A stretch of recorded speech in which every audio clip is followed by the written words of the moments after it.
Hey, it's Cycling Explorer here, giving you a quick update. We've gotten ourselves a GoPro, we've attached it to the bike, and we're doing some test videos with those to see how they come out.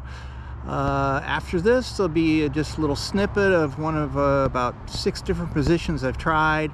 I think this is what I'm going to use, so just want to give everybody a quick heads up that we're slowly moving forward. I want to use this for bike view, which is one of my favorite parts of the entire video log I put together. Other than that, have a great day.